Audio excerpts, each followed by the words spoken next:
दोस्तों, game of thrones में जैसा डर विंटर्स के आने पर सेवन किंगडम्स में देखा जाता था, कुछ वैसा सा ही डर आजकल दिल्ली एनसीआर में भी देखा जा रहा है।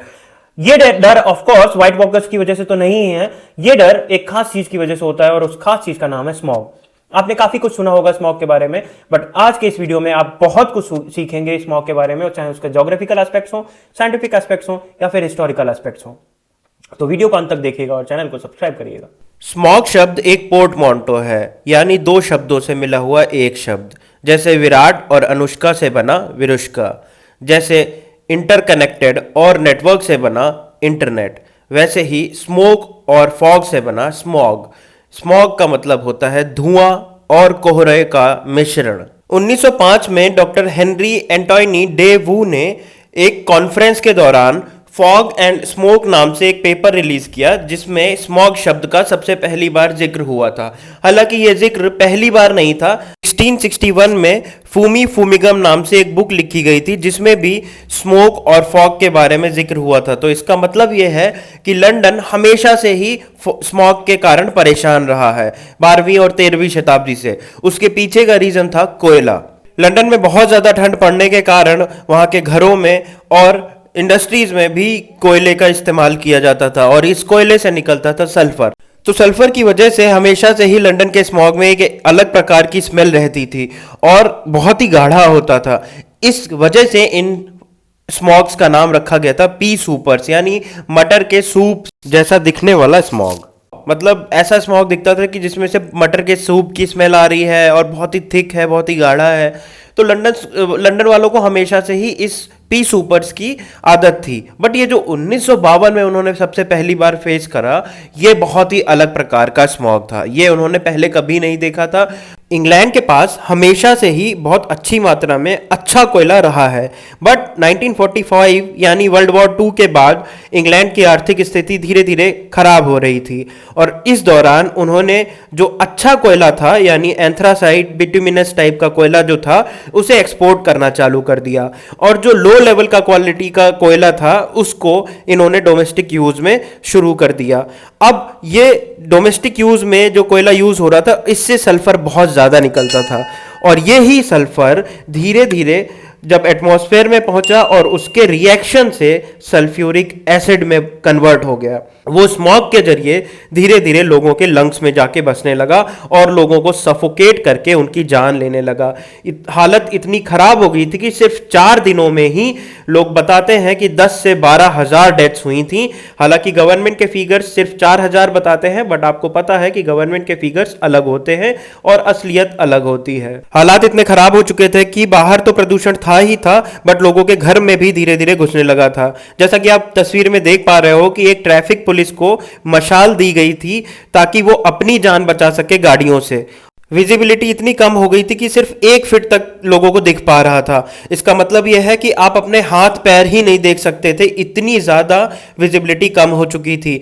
इसी दौरान एंटरटेनमेंट के सारे सोर्सेज, चाहे वो मैचेस हों या थिएटर्स हों, वो सब बंद कर दिए जा चुके थे। ये देख सकते हैं आप फुटबॉल मैच का दृश्य, जिसमें गोलकीपर खड़ा तो है बट उसको बॉल ही नहीं दिखेगी, तो वो रोकेगा कैसे। इस वजह से कई सारे मैचेस भी फिर बंद हो गए, और इस तरीके की कंडीशन की वजह से पूरा पैनिक लग गया, लॉ एंड ऑर्डर बिगड़ गया, लूटपाट बढ़ गई, मर्डर्स भी बढ़ने लग गए, और इतनी हालत खराब थी कि जैसे आप देख सकते हो एक न्यूज़पेपर की कटिंग में कि a girl stabbed with stiletto in fog. जैसे ही फॉग हुआ तो उसकी वजह से क्रिमिनल्स बहुत ज्यादा एक्टिव हो गए और लंदन में पूरी तरफ अफरा तफरी मच गई, लॉ एंड ऑर्डर बिगड़ गया। ये सब सिर्फ 4 दिनों के अंदर अंदर हुआ था। इस वजह से इसको ग्रेट स्मॉग ऑफ लंदन 1952 भी बोला जाता है। अब इसके ज्योग्राफिकल एस्पेक्ट के बारे में बात करते हैं। जैसा कि आप जानते हैं कि जैसे आप कभी मसूरी या नैनीताल जाते हैं तो आपको ठंड महसूस होती है, क्योंकि ऑल्टीट्यूड यानी हाइट में जैसे जैसे आप पृथ्वी की सरफेस से ऊपर जाएंगे आपको ठंड महसूस होगी, क्योंकि कूल एयर जो होती है वो ऊपर होती है और वार्म एयर जो होती है वो नीचे होती है। बट टेम्परेचर इन्वर्जन के कारण कई बार क्या होता है, वार्म एयर ऊपर चली जाती है और जो ठंडी हवा होती है वो नीचे ही ट्रैप होकर रह जाती है, और वार्म एयर एक ढक्कन की तरह ठंडी हवा को ट्रैप करके रख लेती है। अब इस ठंडी हवा के कारण कोहरा बनता है, और इसी दौरान हम इंसान लोग अपनी चिमनियों से, इंडस्ट्रीज से, अपने घरों से, मोटर व्हीकल से बहुत सारा धुआं निकालते हैं। अब ये धुएं में बहुत सारे पॉल्यूटेंट्स होते हैं। ये धुआं और जो कोहरा बना था ठंडी हवा के कारण, ये दोनों मिक्सअप हो जाते हैं और एक मोटी सी चादर उस पर्टिकुलर शहर के ऊपर फैल जाती है, और ये तब तक नहीं हिलती है जब तक बाहर से या तो हवा ना चले या तो बारिश ना हो। तो ये सारा टेम्परेचर इन्वर्जन का फिनोमिना एक ज्योग्राफिकल एक्टिविटी की वजह से होता है जिसको हम एंटी साइक्लोन बोलते हैं, जिसमें हाई प्रेशर सिस्टम डेवलप हो जाता है उस पर्टिकुलर शहर के चारों ओर, और उसमें ठंडी हवा नीचे ट्रैप होकर रह जाती है और गर्म हवा ऊपर उसे ढक्कन की तरह ढक लेती है। अब बात करते हैं इसके इफेक्ट्स के बारे में। स्थिति इतनी ज्यादा बिगड़ चुकी थी कि लोगों को दिन में भी रात जैसा फील होता था, और रातें तो बहुत ज्यादा अंधेरी हो गई थी, बहुत ज्यादा डार्क हो गई थी। लोगों ने अपने घर से बाहर निकलना बंद कर दिया था। लोगों को बाहर अगर निकलते भी थे तो हमेशा एक्सीडेंट का खतरा होता था, और उस टाइम पर मास्क इतने ज्यादा प्रेवलेंट नहीं थे कि हर कोई खरीद सके। जो खरीद सकते थे उन्होंने तो खरीद लिया था, और जिनके बस का नहीं था वो ऐसे ही सफोकेट होते रहे और हाइपोक्सिया से उनकी डेथ होती रही। जैसा कि बोलते हैं कि हर स्थिति के दो पहलू होते हैं, एक अच्छा और एक बुरा, ऐसा ही लंदन स्मॉग में भी हुआ।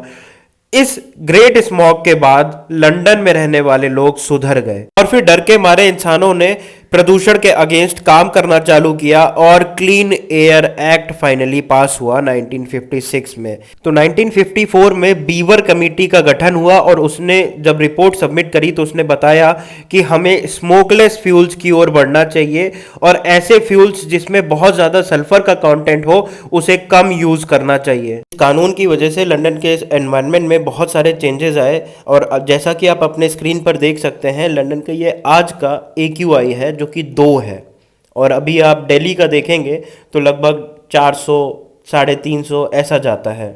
तो ये थी कहानी लंदन के स्मॉग की। अब अगले वीडियो में हम दिल्ली और फोटोकेमिकल स्मॉग के बारे में डिटेल में चर्चा करेंगे। तब तक चैनल को सब्सक्राइब करिए। Thank you for watching at Wish insights.